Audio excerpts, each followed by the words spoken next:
तो हमारी next disease है ग्लूकोज 6 फास्फेट डिहाइड्रोजिनेज की डेफिशिएंसी की। ठीक है, ग्लूकोज 6 फास्फेट डिहाइड्रोजिनेज की डेफिशिएंसी से क्या होता है, एक मोस्ट इंपॉर्टेंट रिड्यूसिंग इक्विवेलेंट बनता है NADPH। ठीक है, और NADPH अगर नहीं प्रोड्यूस होता तो ये मोस्टली जो रिड्यूसिंग एंजाइम होते हैं हमारी बॉडी के अंदर, इनका को फैक्टर है। ठीक है, तो उनका ये क्या है, को फैक्टर है। तो अगर ये प्रोड्यूस नहीं होगा NADPH तो वो रिड्यूसिंग एंजाइम हमारे फंक्शन नहीं करेंगे। तो जब वो फंक्शन नहीं करेंगे तो क्या होगा, जब वो एंजाइम फंक्शन नहीं करेंगे तो क्या होगा, ये होगा कि आपका जो सेल डैमेज है वो शुरू हो जाएगा, सेल में ब्रेन डैमेज हो जाएगी और रेड ब्लड सेल की हेमोलिसिस स्टार्ट हो जाएगी। रेड ब्लड सेल की क्या स्टार्ट हो जाएगी, हेमोलिसिस स्टार्ट हो जाएगी। रेड ब्लड सेल की क्या शुरू हो जाएगी, हेमोलिसिस। तो इसमें क्या होता है, ये जो फेरिक स्टेट है, ये फेरस स्टेट है उसके साथ ऑक्सीजन लगती है, और जब फेरिक स्टेट आ जाती है तो ऑक्सीजन उतर जाती है। ठीक है, स्पॉन्टेनियसली 1% होता है 1 घंटे के अंदर। ठीक है, लेकिन इसके साथ साथ ये जो फ्री रेडिकल प्रोड्यूस हो रहे हैं, ये वाटर को साथ मिला के H2O2 हाइड्रोजन पेरोक्साइड बनाते रहते हैं। ठीक है, ये 1% 1 घंटे में होता है कि ये जो फ्री रेडिकल हैं ये बनते हैं और ये वाटर से मिलते हैं और हाइड्रोजन पेरोक्साइड बनता है। अब ये अगर रिड्यूसिंग एंजाइम फुल्ली फंक्शनल होंगे तो ये फ्री रेडिकल जो हैं O2 और H2O2 ये रिड्यूस हो जाते हैं और डैमेज नहीं काज करते। अगर ये रिड्यूस नहीं होते, यानी कि ग्लूकोज 6 फास्फेट डिहाइड्रोजिनेज अपना सही फंक्शन कर रहा है, तो फिर NADPH प्रोड्यूस होता रहेगा और जो फ्री रेडिकल हैं उसके ऊपर ग्लूटाथायोन पेरोक्सीडेज या कैटालेज फंक्शन करेगा और ये ख़त्म होते रहेंगे।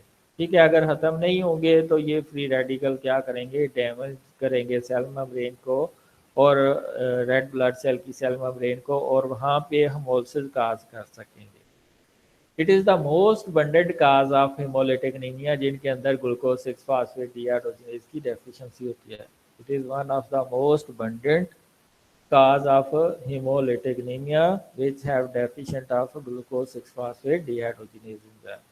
ठीक है, ये क्या करता है, ये जो NADPH है ये ग्लूटाथायोन रिडक्टेज की रिड्यूस स्टेट लेके आता है ग्लूटाथायोन की। ठीक है, जब ग्लूटाथायोन रिडक्टेज क्या करेगा, NADPH यूज करके ये जो ग्लूटाथायोन है इसकी रिड्यूस फॉर्म लेके आएगा। जब तक ग्लूटाथायोन की रिड्यूस फॉर्म नहीं आएगी तो ग्लूटाथायोन पेरोक्सीडेज वर्क नहीं करेगा। ग्लूटाथायोन पेरोक्सीडेज क्या करता है, फ्री रेडिकल 2H2O2 को वाटर में सॉरी ये जो फ्री रेडिकल है उसको कन्वर्ट करता है वाटर और ऑक्सीजन के अंदर। ठीक है, और ये फ्री रेडिकल किसकी मौजूदगी में होते हैं प्रोड्यूस, सुपर ऑक्साइड डिसम्यूटेज, ये दोनों इकट्ठे होते हैं। सुपर ऑक्साइड डिसम्यूटेज क्या करता है, इस फ्री रेडिकल को ख़त्म करता है और ये ज़्यादा खतरनाक है, ये लेस खतरनाक है। ठीक है, इसको हाइड्रोजन पेरोक्साइड में कन्वर्ट करते हैं और हाइड्रोजन पेरोक्साइड ये जो रिड्यूस फॉर्म ऑफ ग्लूटाथायोन है, ये ग्लूटाथायोन पेरोक्सीडेज इसको यूज़ करता है और H2O2 को कन्वर्ट करता है वाटर के अंदर और ऑक्सीजन के अंदर। ठीक है, तो ये जो सुपर ऑक्साइड डिसम्यूटेज है इसका काम क्या है, इस फ्री रेडिकल को H2O2 दूसरे फ्री रेडिकल में कन्वर्ट करना, जिसका नाम है H2O2। ठीक है, और ये जो ग्लूटाथायोन पेरोक्सीडेज है ये क्या करता है, इससे रिड्यूस ग्लूटाथायोन को यूज करता है और हाइड्रोजन पेरोक्साइड को वाटर में कन्वर्ट करता है। और ये ग्लूटाथायोन रिडक्टेज क्या करता है, NADPH को यूज करके ये जो ऑक्सीडाइज ग्लूटाथायोन है इसको दोबारा रिड्यूस फॉर्म में लेके आता है और ये दोबारा ग्लूटाथायोन पेरोक्सीडेज इसको यूज करता है और H2O2 को वो वाटर में कन्वर्ट कर देता है। ठीक है, तो ये आपकी ऑक्सीडाइज स्टेट है और ये जो लैदा ये रिड्यूस स्टेट है। ठीक है, ये ऑक्सीडाइज स्टेट है और ये रिड्यूस, जब डाइसल्फाइड लिंकेज बन जाती है ये ऑक्सीडाइज स्टेट होती है और ये रिड्यूस स्टेट है। ठीक है, तो अगर तो ग्लूकोज 6 फास्फेट डिहाइड्रोजिनेज की डेफिशिएंसी है तो फिर आपके रेड ब्लड सेल हैं वो डिस्ट्रॉय हो जाएंगी। क्यों डिस्ट्रॉय हो जाएंगे, क्योंकि H2O2 ज़्यादा अफेक्ट करता है membrane of red blood cell की और उनकी हेमोलिसिस हो जाएगी और जिसकी वजह से डेथ भी हो सकती है। Additional enzyme such as super oxide dismutase catalyse the conversion of other toxic oxygen intermediate to harmless product. अभी हमने सुपर ऑक्साइड डिसम्यूटेज का पता है कि O2 फ्री रेडिकल्स को ये करता है कन्वर्ट H2O2 के अंदर एक और फ्री रेडिकल है, और दूसरे फिर H2O2 को कन्वर्ट कर देता है ग्लूटाथायोन पेरोक्सीडेज वाटर के अंदर।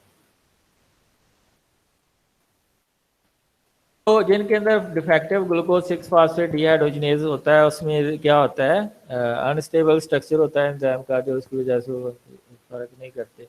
Patient with 10% of normal activity enough to generate NADPH under normal condition. जिनके अंदर तो 10% भी होती है वो तब भी NADPH प्रोड्यूस करते रहेंगे। Newly made red blood cell have normal 6 phosphate dehydrogenase activity.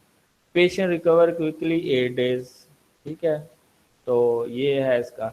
The red blood derives its energy by converting glucose into 2 molecules of lactate gaining 2 ATP। ठीक है, तो रेड ब्लड सेल में मैंने आपको बताया कि only way of getting energy of is a glucose, glucose से ही वो हासिल कर सकते हैं क्योंकि वहाँ पे माइट्रोकॉन्ड्रिया नहीं होता। 10% of glucose entering the red blood flow into the pentose phosphate pathway to generate NADH, जो कि फ्री रेडिकल को खत्म करता है। NADH is necessary to keep glutathione reductase to maintain membrane integrity, वरना जो H2O2 प्रोड्यूस होंगे। तो ये बड़ी सीवियर डिजीज है इसलिए क्योंकि ये एक्स लिंक्ड है। अगर फादर को है तो मेल्स जो हैं उनको चांसेस होगा कि ये डिजीज हो, क्योंकि मेल के अंदर एक एक्स होता है दूसरा वाई होता है, तो अगर एक्स एक भी एक्स डिफेक्टिव चला गया तो वो डिजीज काज करेगा।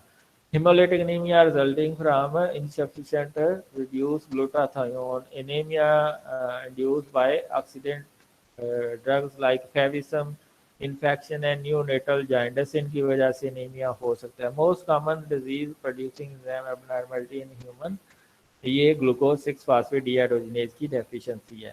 इसके अलावा फेविसम की अगर सीड आप खाते हैं तो इससे भी हो सकती है ग्लूकोज 6 फास्फेट डिहाइड्रोजिनेज की डेफिशिएंसी, क्योंकि जिसके अंदर ऐसे मॉलिक्यूल होते हैं जो इसको इनहिबिट करते हैं। इसके अलावा ये एक्स लिंक्ड है, ये इन केस का जीन जो है सेक्स क्रोमोसोम के ऊपर है, तो इसलिए इसको हम सेक्स लिंक्ड डिजीज भी कहते हैं।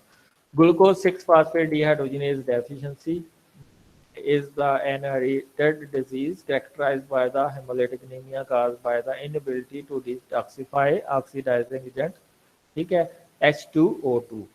ठीक है, glucose 6 phosphate dehydrogenase deficiency is the most common disease producing enzyme abnormality in human, affecting more than 200 million individual worldwide।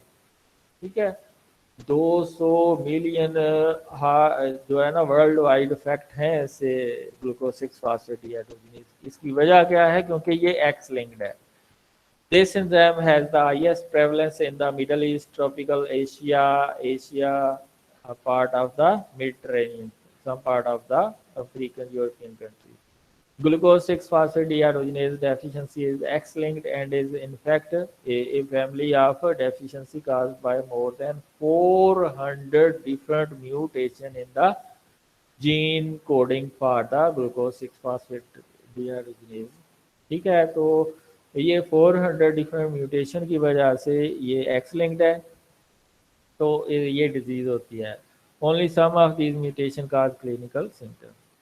The lifespan of many individuals with glucose 6 phosphate dehydrogenase deficiency is somewhat shortened as a result of complication arising from the chronic hemolysis। Red blood cell ही destroy हो जाएंगी तो इसके severe result आएंगे। The slightly negative effect of glucose 6 phosphate dehydrogenase deficiency has been balanced in evolution by the advantage in survival and increase in resistance to falciparum malaria shown by the female carrier of the mutation। जिनको ये वाली disease होती है malaria की, उनको glucose 6 phosphate dehydrogenase की deficiency बहुत कम होती है। Sickle cell trait and beta thalassemia minor also confer resistant to glucose 6 phosphate dehydrogenase deficiency. जिनको ये डिजीजेज होती हैं उनके अंदर काम ग्लूकोज 6 फास्फेट डेफिशिएंसी होती है। तो इसका रोल मैं आपको बता चुका हूँ कि NADPH प्रोड्यूस करते हैं जो कि ग्लूटाथायोन को रिड्यूस्ड स्टेट में लेके आता है, और ग्लूटाथायोन फिर पेरोक्सीडेज का पार्ट होता है, वो इस फ्री रेडिकल को खत्म करता है। ये आपको मैं पहले ही बता चुका हूँ। ये H2O2 जो आपका प्रोड्यूस कर रहा होता है सुपर ऑक्साइड डिसम्यूटेज या सर्टेन ड्रग्स प्रोड्यूस कर रही होती हैं, ग्लूटाथायोन पेरोक्सीडेज उसको वाटर में कन्वर्ट कर देता है। तो NADPH क्या करता है, NADPH ग्लूटाथायोन की रिड्यूस स्टेट लेके आता है, और ये ग्लूटाथायोन प्रोडक्ट्स पेरोक्सीडेज उस रिड्यूस स्टेट को यूज करके H2O2 को वाटर में कन्वर्ट कर देता है। और अगर ये रिड्यूस स्टेट ना आए तो रेड ब्लड सेल आपस में मिल जाएं और वो हाइंस पार्टी बनाए ड्यू टू डाइसल्फाइड लिंकेज, और उसकी वजह से ये क्लोट कर जाएगा और वो भी सीवियर इफेक्ट शो करेगा। Additional oxidation of membrane protein cause the red blood cell to be rigid and non-deformable, and they are removed from the circulation by macrophages in the spleen and the liver. ये जो D Pharm cell होंगे red blood cell के, ये destroy हो जाएंगे, आपके macrophages कर देंगे उनको destroy. Although glucose 6-phosphate dehydrogenase deficiency occur in all cells of the affected individual, it is most severe in erythrocyte, क्योंकि वहाँ पे माइट्रोकांड्रिया नहीं होगा, बल्कि जहाँ पे भी माइट्रोकांड्रिया नहीं होगा वहाँ पे ये severe effect शो करेंगे। Where pentose phosphate pathway provide the only means of generating NADPH, या एक मैलिक एंजाइम है लेकिन वो बहुत कम प्रोड्यूस करता है। Other tissue have alternative sources for NADPH production such as ये जो मैंने मैलिक एंजाइम बताया यहाँ इसको कहते हैं NADPH dependent NADF dependent malate dehydrogenase that keep glutathione reduced. ये मैलिक एंजाइम क्या करता है, मैलेडिहाइड्रोजिनेज NADPH प्रोड्यूस करता है मैलिक एसिड को यूज करते हुए। The erythrocyte has no nucleus and ribosome and cannot reunite the enzyme। ठीक है, तो thus the red blood cell are particularly vulnerable to enzyme variant with diminished stability। तो इनकी स्टेबिलिटी कम होती है। तो अगर ग्लूकोज 6 फास्फेट की डेफिशिएंसी है तो न्यूनेटल जैंडस हो जाता है, और इसकी वजह से 4 days आफ्टर बर्थ, 4 दिन बाद ही बर्थ के ये जैंडस हो जाता है, जो कि सीवियर इफेक्ट काज करता है। The jaundice which may severe result from the impaired hepatic catabolism of heme or increased production of bilirubin। तो आगे हम डिस्कस करेंगे glycogen storage diseases in next lecture. तो आज के लिए काफ़ी है, तो इसमें आपके मैक्सिमम क्वेश्चन आने चाहिए।